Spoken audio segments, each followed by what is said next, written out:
Hello and welcome to your astrological vibrations for Wednesday, December 15th, 2021 by Gaia Blooming. I am Mimi and our energy mantra for today is I listen deeper and remember that expansion comes as I move in all directions. As I'm saying all directions, what I am specifically feeling is grounding. Oh my goodness. While today is an overall quieter Astro day transit-wise, we are building into some things, and astrology is about studying the patterns. And I feel like I am a good astrologer because I am so sensitive, and I can feel and hear and listen to and experience the patterns myself, and bring them to you like a news anchor, right? However, I think who I live with, Joe, is even more sensitive than I am. And I know I have a number of super sensitive clients as well as friends with super sensitive children. And it was like nobody could sleep last night because Joe couldn't sleep. I couldn't sleep last night. And I was like, oh, what in the Astro? Like, what's going on? And I was like, well, let me just look at the chart. So while I mentioned some of the Uranus happenings, there are more Uranus happenings that I think are leading to this, as well as building into this full moon in Gemini. Even though the moon is in Taurus right now, it's like that amplification of the mental and electrical energies are already happening there. But the other thing that's happening besides that is we are building into our third and final square between Saturn and Uranus.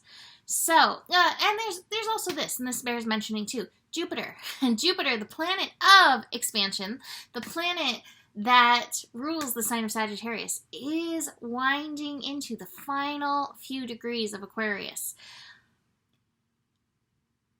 When the energy feels super electric, when it feels wired, when your mind is spinning and your body's like, a lot of times that is Uranus or Aquarius energy. So we have that in a few different places right now. We have the moon, actually, like as I'm recording this, the moon building to a conjunction with Uranus. That was mentioned in yesterday's scope. But this is also amplifying this building square between Saturn and Uranus. And Saturn is in Aquarius. So it's just like ticking all the boxes, like check, wired, check, overstimulated, check, whoo, you need some grounding, check, check, check, check, check. There's a lot of checks going on. And I think that's like one of the most important things. So remembering with Sagittarius, so often when I picture an archer, which Sagittarius is the archer, right? Taking aim, we're aiming high. And so Sagittarius energy can be so like, aim high, aim big, think big, shoot for the stars. And that's all wonderful and good and necessary and helpful. And at the same time, we need to remember that Sagittarius energy can also aim into the earth, even as a fire sign, and aim that expansion into grounding and being supported through this super electrical energy. So I'm not going to get into like what this Saturn-Uranus square means yet. We're going to dig into that soon. But I will just say that between all these things that I just mentioned, the energy is super amplified in that way, and taking time to ground and connect in will super support you through this. And if you have things that help you sleep, and if you have things that help you stay grounded and connect in, whether it's a rock or an oil or whatever, utilize this this week, because I think now through Christmas, maybe just past Christmas, as I think about the Astro. I mean, Jupiter is going to be moving into Pisces come, I think it's the 28th. So now through just past Christmas, the energies are probably going to be like amping up, amping up, amping up, amping up, amping up. Check in the state with your grounding cord. Notice its state. You can always expand it. There's a lot of different things you can do. Just know that it's also happening, because that helps. So that being said, let's talk about today's Astro. besides all this going on.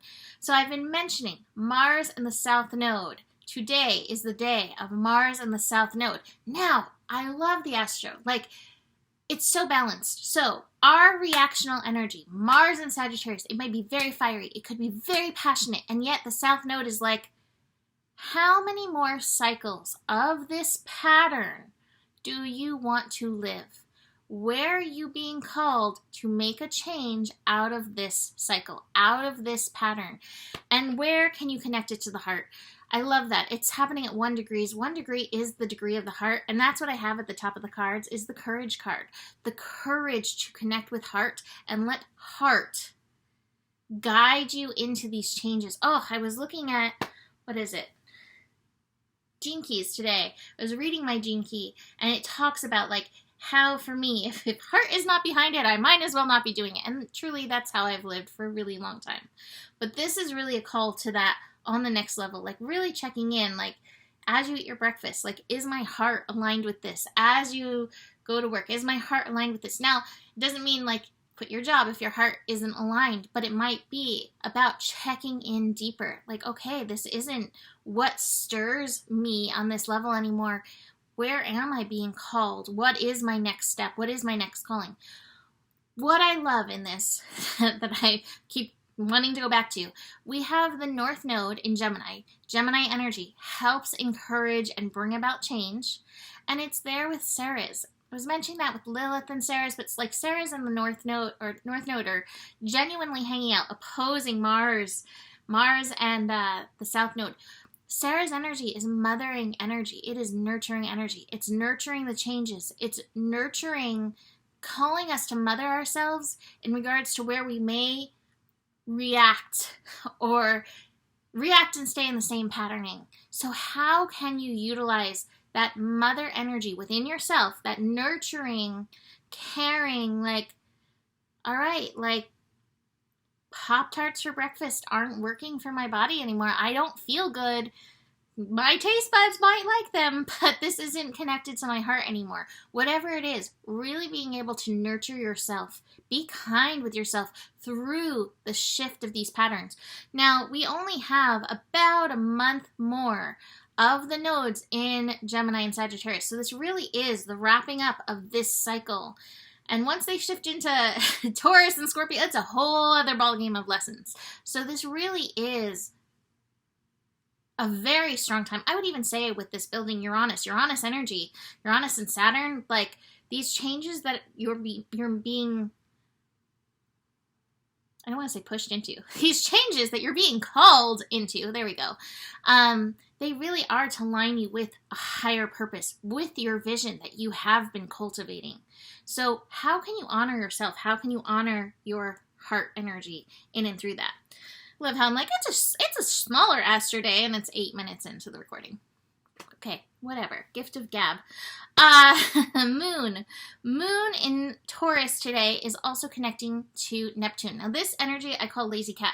And what I would say when you're on it, not Uranus, but Taurus and Pisces, when they connect, it can take us into daydream. It can bring like the esoteric onto the planet, and it's like I gotta tune out and I gotta tune in to this other layer, this other weave. What I would say is over these next few weeks, 2 weeks, especially until Jupiter shifts, take the rest where you can get it, because it may not be as prevalent as you would like it to be. So with the lazy cat, that's not happening till later in the afternoon, later in the evening.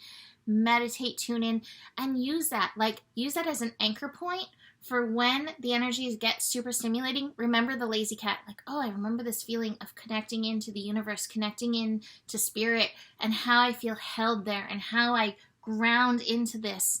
And even if it's not sleep, it can feel restful, because that will help you, and helping you will help us all ultimately move through this portal. I mean, there's so much going on. I also love this. As we connect into our heart, to spirit, we're getting to see deeper truths, especially as we're willing to face, like, this is a pattern I no longer want to engage in. There is so much power in that. So I really, really love that energy. My next favorite card. Three nice major arcanas. Boom, boom, boom in a row. The Aloneness card. It's the Hermit card. Take some time to be in your own energy. Shed off some of this other stuff.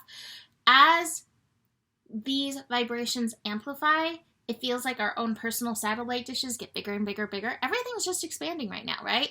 So it's getting bigger and bigger and bigger. And meanwhile, we're like, it's too much. So, taking time to defrag, take a bath, use incense or whatever works for you to clear out all the other details and remember who you are in your vibrational truth. Finally, these two cards. I had the guilt card yesterday. Here's the mind card. As these energies amplify, as we build into a full moon in Gemini this weekend, this may be becoming more prevalent. Remember, you don't always have to believe your mind and what it's saying, and sometimes you do have to put parameters and boundaries there. Our mind can be such a helpful tool for us, but it can also be leading the parade. And I don't know if you want your mind leading to the parade. You need to really check in with yourself for that. So, here we go. That's it for today. You can book a reading. Regular readings always available. 2022 year ahead readings. Gift certificates available. Check that out. Besides this, the better it gets, the better it gets. There's more than enough love in the world for you. You have the power, and stay curious. Namaste.